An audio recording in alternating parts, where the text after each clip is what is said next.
Kelly Lee McFrederick with Beach Natives Real Estate Group here in downtown St. Pete, RE/MAX Metro. Hey, this is something that we get very serious about. For those of you that have got to know me through here, you know that something I really like is the economic development of St. Pete, really tapping into it. You know I belong to the St. Pete Chamber, the Downtown Neighborhood Association. I go there because one, I enjoy it, but two is I want to learn what are we doing in St. Pete to make everything happen. How are we embracing the growth? How are we answering some of the questions? The big one we have today is called transportation. Let's talk about transportation for just a minute because we get this an awful lot. We don't want St. Pete to be like Seattle where it's close the doors behind us. That's almost how some of the St. Pete residents feel, but instead we're embracing everything that is growing around us. Of course we have to, but we're doing it in such an incredible good growth. Let me tell you about three things that are getting ready to happen. First is we know that our Central Avenue, that's going to be more of trolleys. Central Avenue is going to be more pedestrian. They're going to use First Avenue North and First Avenue South more as those are all one ways. Those will be more of your buses, or we're looking at people movers through there, good transportation there.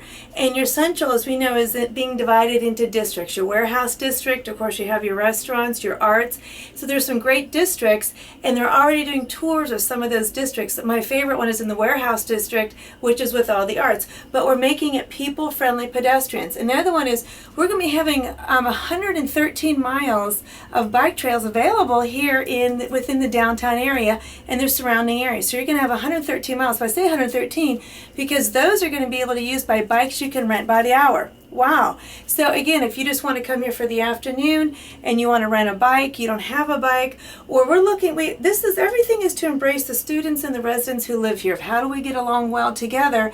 And biking, if you as a tourist coming in or you just want to have a bike for the day, you don't have one, you can go rent those by the hour and have all these trails to go to and just use it for your living and for your leisure as well.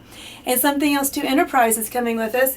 And you're going to be able to rent cars. They're starting out with like 5 cars, there'll be more, but we're able to rent cars by the hour. So if you don't own a car in downtown St. Pete, because maybe you're in a place that doesn't have great parking, don't have a car, it's okay.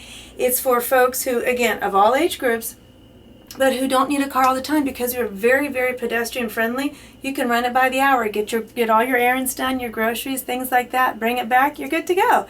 This is what's so exciting. I went to this meeting last night. I was very, very excited. It's talking high-speed ferries. I am thrilled about that one. That's going to be another huge one last night. They actually had that one down at the Museum of History down there on the pier.